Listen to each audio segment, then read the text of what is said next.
What's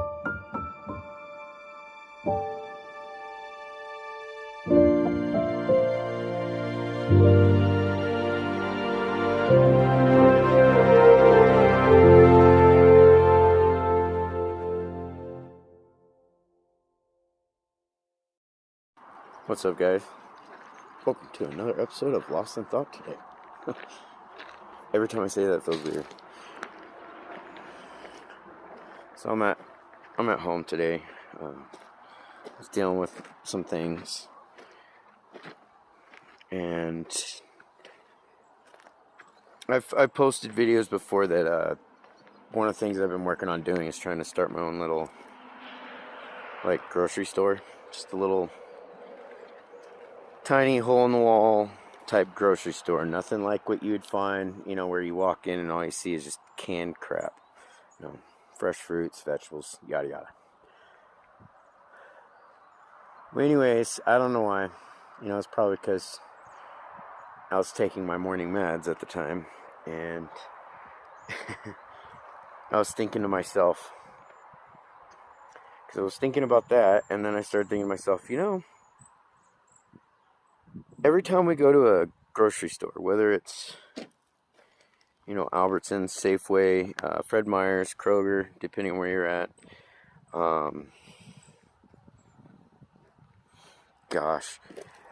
New Seasons, Trader Joe's. I can only really list off the stores that I'm familiar with because I don't know what all is out there in other places.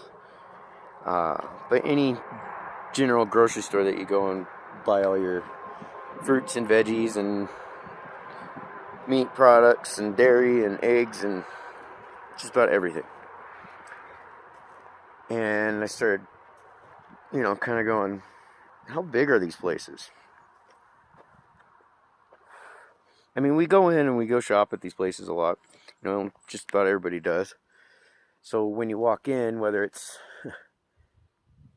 any of these stores I listed off or others like it, you don't really think about, how much actual space is being used there.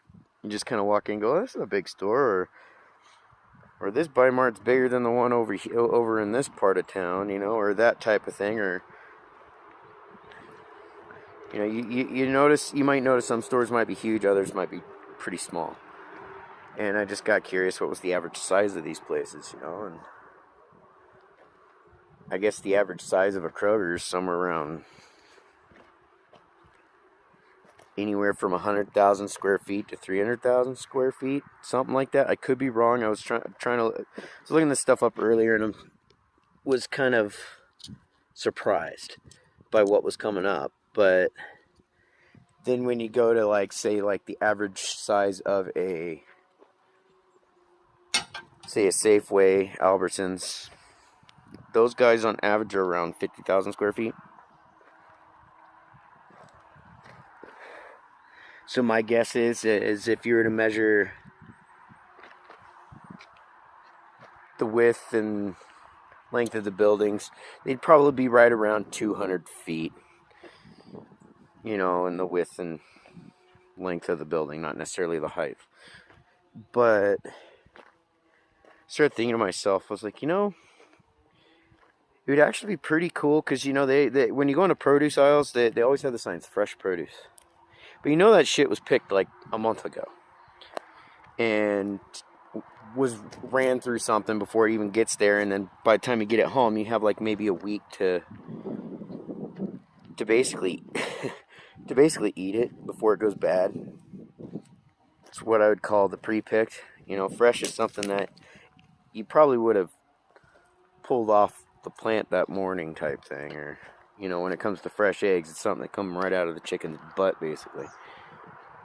But, and yes, I know eggs don't actually come out of chicken butts, but a lot of butts going on.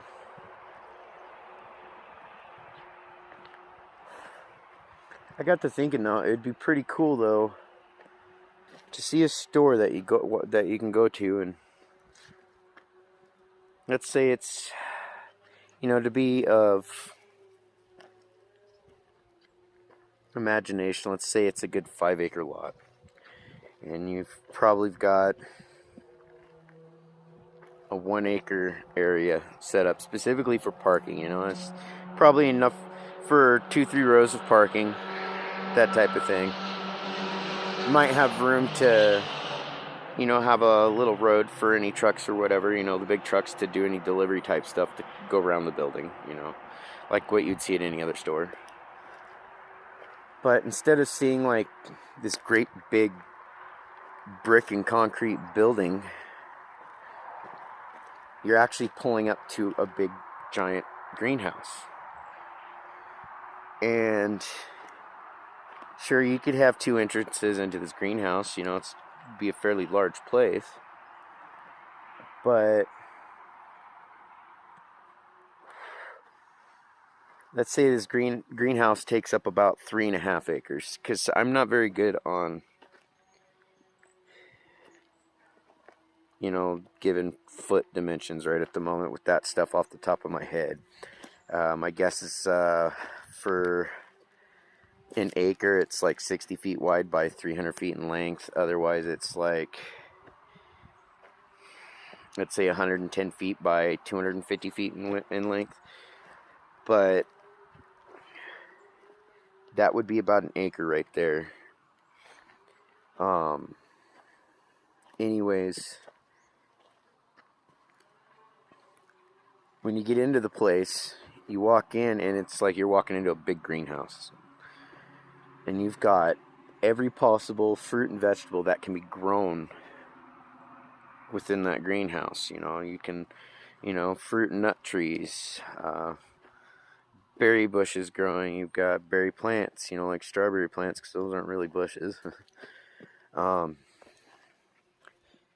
might even have, you know, rows of different types of tomatoes, rows of different types of peppers, and all this stuff. And you can even have them sectioned off, a little sign up above, like in this grocery store. And instead of going to like a U-pick, you know, like a farm U-pick, which those things are fucking cool. And I think those places would benefit a lot from this possible idea. But you can go into this greenhouse and say, of course, like in any other store, when you go in, there's always going to be, you know, cash registers near the entryway, so that way you can make a purchase on your way out. And there might be people who are just there for their regular fruits and vegetables. But instead of, you know, going to the produce aisle necessarily where everything's already pre-picked and pre-packed, they can pick their own fruits and vegetables. And, you know, of course you'll have scales, you know, like at any other store there, so they can weigh up what they've got. And they might be able to, you know, say get their fruits and vegetables at a slightly cheaper price, obviously, because it's not being ran through any process, you know, from being picked and all that stuff. But the same people, if they wish, they can continue to go to the, say, towards the opposite end of the greenhouse, because the experience is being able to be in that greenhouse, being directly hands-on with the produce right there that's literally fresh, so you have the ability to pick your own fruits and vegetables. But then when you go towards the back of the greenhouse area or the side, wherever it's placed, because obviously greenhousing has to be placed in a certain position so that way it gets the maximum sunlight in there. And then obviously during the fall and winter times, you'd want to have actual lighting put in, so that can help mimic the spring and summer atmosphere or environments, or seasons, I guess you could say. But depending on where it's placed, in my mind it'd be like more towards the back, so that you gotta walk through the whole produce, you know, section basically. And you can go into what would be like another internal store, an actual grocery store. From there, people can get their dry foods, their baking goods, their canned goods if they want. There might be a meat deli there, you know, dairy and all that. Be taking kind of the farm store experience that a lot of people tend to get, and mixing it with a grocery store and kind of a U-pick. And something like this, if Kroger, some of the big companies, Kroger, Albertsons, those places, I could see them, even like in an inner city situation, it would be pretty cool to see that going on. And in inner cities, you don't necessarily want to be able to do direct ground growth in that situation because the ground might be too contaminated. Excuse me. But having the raised beds work the same. With trees and all that, and indoor trees for that kind of purpose, it'd be kind of the same. And what also would make it fairly unique is like any of the fruits and vegetables, even the nuts from the different nut trees, they're getting to the point where they're almost overripe and they need to be immediately, consumed or used. They can be donated. Those could be donated right to the public, or even local soup houses or whatever, the places that help feed the homeless, because it's something that they can use when they go to cook their food every night. That type of thing would be an immediate use type thing. I know a produce stand that used to exist in Oregon City. It was an awesome place called Spicer Brothers. And what they would do is they'd take a lot of the fruits and veggies and stuff like that that was, just getting to the point where it's getting to be almost overripe, and they would donate it to like there was a youth facility there in Oregon City as well called Parrot Creek, and they would donate it there. Spicer Brothers no longer exist, but they would donate that food so that way it didn't go to waste. And they knew it was being immediately used, not something that just went and sat in the fridge for 2-3 weeks. But by having that, to a degree, also kind of, especially in a city element, you might even lessen the risk of people stealing from you. Excuse me. But getting a runny nose for some reason. But I think it would bring in a big experience to the shopping aspect. At the same time, you're going to have, in essence, fewer need of basic employees for a grocery store atmosphere, and you'll want to be in more need of actual horticulturists and people who, arborists, all that, people actually grow these plants. And yeah, you can take in employees that will learn under these people. That'll help keep the grounds cleaned, or what have you, because it'd almost be like you're just getting people there kind of to keep a nursery going, in essence. So, I mean, it would also allow for the stores to be able to sell, whether you call them cuttings, clones, or starts, of fruits and vegetables and all that on a yearly basis, year round. And especially given the right elements and circumstances. And whatever can't be grown within the greenhouse type thing, because I'm sorry, there's no way. I mean, granted, it'd be kind of cool, but you do not want to mix them, as having, like, for the dairy section, actually having a dairy farm right there and a beef ranch right next to it, or pork on it, because that's some serious food cross contamination risks right there. But having the experience on the grocery store aspect for the fruits and vegetables, I think that would be freaking cool. I think it'd be pretty damn cool if people can just go in and be like, I need some zucchinis and all that stuff, so I think I'm gonna come over here to the zucchini, section of the gardens here or whatever, and then I'm gonna go pick my fresh zucchinis. I might be like, okay, there's one that's gonna work for me, and go pick that one. Same with the experience of being able to, kind of dig their own onions if they want. Otherwise, if they don't want to dig their own onions and potatoes, pre-bagged onions and potatoes that were grown right there. Customers couldn't complain about knowing where the produce comes from, because it would be coming from right there. Customers, especially regulars, would have the advantage of being able to see how the plants were cared for, how they're grown, how their food was produced right there firsthand. And they get in a long run, take part of it when it comes to the harvest aspect, because they'll be the ones having to go harvest their own food. You know, that's basically what it is. They're picking their berries, they're picking their fruits, they're picking their vegetables. They're getting their hands full of nuts out of the trees. So, I mean, I think on a business standpoint, there would be a far less carbon footprint.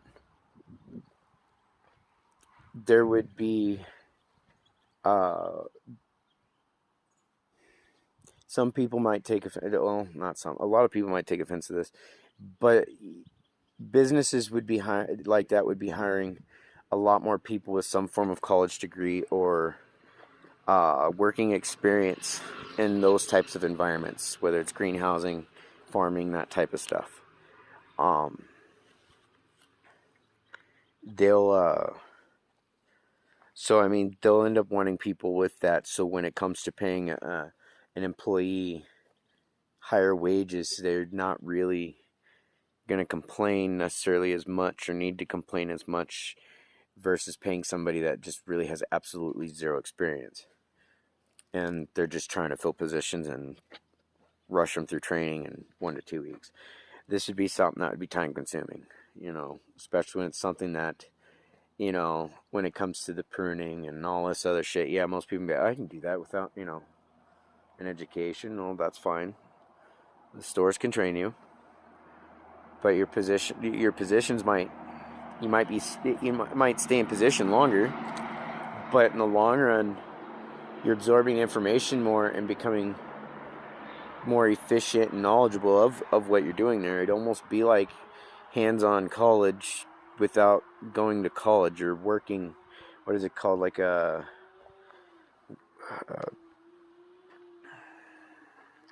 on-the-job training and education type thing. So you're not just getting your training, but you could be in the process be getting your education. I mean, I'm pretty sure some of these stores could do something up with the local universities or colleges that have a horticulture program and have a few positions, you know, like a class size, you know, grouping of people that can do the whole, you know, once they get to a certain point in class, they might go there and actually work in that environment. They're not just working in a greenhouse environment. They're also working in retail, you know, so they're getting other experiences that might come with it. But then these businesses, these big ones, like I said, like Kroger, Albertsons, and the various ones, I don't think they would have as much overhead. I mean, really, the building size, if you, like, Safeway, Albertsons, those places, they don't have, like, a clothing section or anything like that. It's all food in that place. Where, like, if you went to, like, Fred Meyer's, and I think Kroger's the main company for Fred Meyer's, I think they have a bit of everything. You know, I know Fred Meyer's does. They have clothes, shoes, toy section, tools, all that stuff. So, I mean, it'd be kind of like having a Wilco connected to a greenhouse or a coastals in essence. But I think it'd be pretty cool to see these big companies do this, because I mean, depending on location, they may not even have to worry about, say, concrete floors in a good chunk of their business. They might just have to worry about brick pavers for pathways, and then do straight soil sown, you know, soil grown plants that are straight out of the ground and not in raised beds. Where in cities, they might want to have the concrete aspect to it. They could have it where it's just all gravel and still be open ground and do the raised beds. So it's just kind of got a farmer's market aspect feel to it. But they're not, when it comes to, you know, we got to move this department over here, we got to rearrange. You're just going to end up showing the public how to do crop rotations basically over time. And so you might see where, you know, you might have to move these plants to another spot of the store, per se, or the growing area, because crop rotation, what that'll do is help reintroduce certain nutrients that the previous plant might have taken. And it's showing a bit of sustainability. It also, if you're, with these days where like a lot of your movie industry that and entertainment, they're trying to do, I don't remember what it's called, if it's like a single line of ownership or whatever mode, where they own the movie production and they own the source that distributes that film or that show, whether that be Netflix, Amazon, one of them, where they do their own shows, and then in order to watch them, you got to be on their stuff. And it's kind of in line with that, where they're not, where they'll outsource a lot of stuff, but from other places, and that's just like what this would do. But I think, like I said, I think it would be really neat to see these places start, being created and all that. You have the right, stuff being built. I mean, hell, using the same type of big ass glass, bulletproof glass stuff or whatever it is that they use in these big giant skyscrapers. I imagine they can do the same thing with a 30, 40 foot tall greenhouse that's probably, let's say, 250 feet by 250 feet. Huge, but in that situation, you have all the space needed to grow trees in there when it comes to food-bearing trees, and then you'd have all the space needed for food-bearing plants. Even a little grocery store type thing in there that would be within the same building basically, or a part of it, but it would be its own section. So that way, if people don't really want to get their hands dirty and pick their own fruits and vegetables, they can get the pre-picked, pre-packed. Otherwise, if they need to get their canned food, their boxed food, or their baking needs, or anything like that, they can just go right in there. Anyways, it's 22 minutes on this of me rambling about this shit. I don't know. If you like the idea, leave a comment. If you like what I was talking about, don't be afraid to like, share, and subscribe. I don't care if you ring the bell or not, but if you do, it'd be cool too. But yeah, this might even be a challenge to these big box stores, like Kroger and Albertsons and them. See what they, what they come up with. Because when I walk into their stores, I mean, like I said, 300, like these big ones that are 100,000+ square feet. And I'm thinking about the space being used there, and then how much overhead they're using whenever anything breaks or something has to be tore out and repaired and all. It's got to be costing them out the ass, and not just on the aspect of employees too. And then having to give people pink slips if they had to do that, and then have to rehire it. That costs money. So, yeah. Have a good one. Thanks for watching, and have a good day.